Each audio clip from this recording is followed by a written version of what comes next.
तो यार दोस्तों, आज एकादशी है और कई लोग पूछते रहते हैं कि यार क्यों ये व्रत उपवास करें, क्या ज़रूरत है आखिर।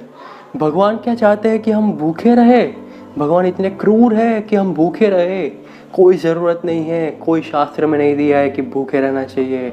कोई नहीं, तो सिर्फ साधु संतों का खेल है। ये तो सिर्फ अहंकार का खेल है कि मैंने निर्जल की, मैंने सर्जल की, मैंने ये व्रत किया, मैंने वो व्रत किया। क्या है यार ये व्रत, हमें क्यों रखना चाहिए? आज एकादशी है तो मुझे थोड़ा बहुत मन हुआ कि थोड़ी चलो बात किए जाए ये व्रत उपवास के ऊपर। देखिए यार, सबसे पहले तो मुझे एक छोटा सा इंसिडेंट याद आ गया। एक बार एक फैमिली गैदरिंग में मेरे भाई के साथ बहस हो गई थी।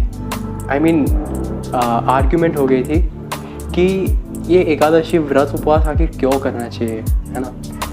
तो वो यही सब बोल रहा था कि कौन से शास्त्र में लिखा है, कौन से पुराण में लिखा है, कहाँ लिखा है, कहाँ क्या लिखा है, क्यों लिखा है और क्यों करना चाहिए, कोई ज़रूरत नहीं है, पेट भर के भी भक्ति की जा सकती है वगैरह वगैरह।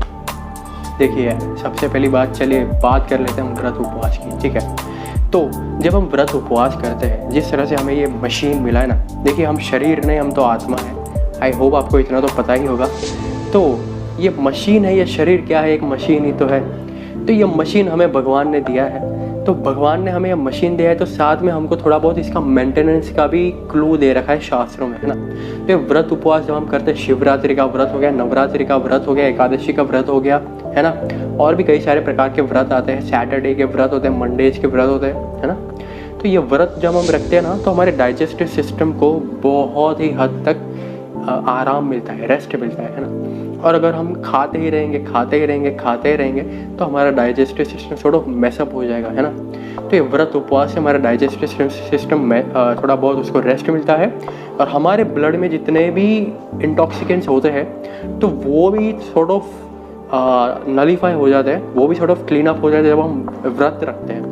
और भी कई कारण हैं, आप उसके ऊपर रिसर्च कर सकते हैं। बहुत लोग आजकल व्रत उपवास नहीं रखते, वो लोग कहते हैं कि हम भूखे नहीं रह सकते यार, कुछ भी कर लो, हम भूखे नहीं रह सकते। भैया भूखे क्यों ही रहे? देखिए यार, भूखे रहने की बात नहीं है, बात है मन को कंट्रोल करने की, है ना। आपको और मुझे, हम सबको मन को कंट्रोल करना सीखना है ना। मेन बात है मन को कंट्रोल करने की। और जहाँ तक ये एकादशी की बात है, चलिए एकादशी की बात कर लेते, किस पुराण में कहा है। तो एकादशी की जहाँ तक बात है, आप पद्म पुराण का उत्तरखंड खोलेंगे तो पद्म पुराण के उत्तरखंड में महादेव खुद कह रहे हैं कि एकादशी का व्रत 1000 अश्वमेध यज्ञ करेंगे उससे भी ज़्यादा पुण्यवान है। आप एक तरफ 1000 अश्वमेध यज्ञ कर लीजिए और एक तरफ सिर्फ एक एकादशी का व्रत ऑब्जर्व कर लीजिए, मतलब कि fasting from grains and refraining grains and wheat and all that stuff.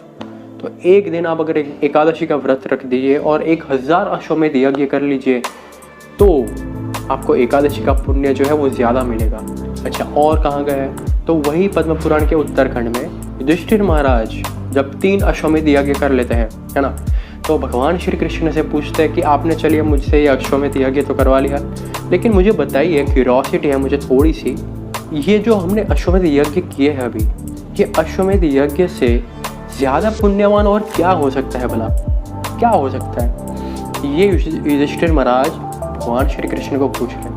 तो भगवान श्री कृष्ण कहते हैं कि अगर आप एक एकादशी का व्रत कर लेंगे तो वो बहुत ही पुण्यवान होता है। एकादशी आखिर है क्या? आप सोच रहे होंगे कि यार एकादशी है क्या। देखिए एकादशी जो है वो भगवान श्री विष्णु या फिर भगवान श्री कृष्ण, उनकी एकादशी जो इंद्रिया है, हमारी एकादशी इंद्रिया तो जड़ है, मटीरियल है, भगवान की तो दिव्य है ना। तो एकादश जो उनकी इंद्रिया, मतलब कि 5 कर्मेंद्रिया, 5 ज्ञानेंद्रिया और 1 मन, ये हो गए 11। एकादश मीन्स 1 + 1 क्या हो गया जी? 11 हो गया ना। यस, 1 + 1 ने मतलब 1, एकादश, है ना जी, 11 हो गया। तो यस, इस तरह से भगवान की जो 11 इंद्रिया है उसमें से आती है एकादशी माता जी। तो एकादशी माता जी ने एक ऐसे असुर का वध किया था जो असुर को भगवान नहीं मार सकते थे। ये तो सब भगवान की लीला है, लेकिन फिर भी तो भगवान बहुत ही प्रसन्न हो गए थे माता एकादशी से। तो भगवान ने कहा कि आप कुछ मांग लीजिए, मैं आपसे बहुत प्रसन्न हुआ हूँ। तो माता जी ने कहा कि प्रभु, मैं तो आपकी दासी हूँ, है ना, तो मैं चाहती हूँ कि लोग महीने में सिर्फ 2 बार जो कि एकादश मतलब कि 11th day of the वेनिंग moon and the 11th day of the waxing moon, वो जो आते हैं महीने में 2 बार, है ना, वो दिन अगर लोग आपके ज़्यादा से ज़्यादा भक्ति कर ले तो हमारे भी 11 इंद्रियाँ है ना, तो 11 इंद्रियाँ मतलब कि 1 मन, 5 कर्म इंद्रियाँ और 5 ज्ञान इंद्रियाँ, ये सबको हमें संयम में रखना है। एकादशी के दिनों में सबको संयम में रखना है और सबको कंट्रोल करना है। और भगवान श्री कृष्ण, भगवान श्री विष्णु, भगवान श्री रामचंद्र, उनकी भक्ति भरपूर आनंद से करनी है आज के दिन, है ना जी। तो ये हो गया एकादशी का व्रत। यस, होता है एक और होता है उपवास, एकादशी का उपवास। उपवास मतलब क्या?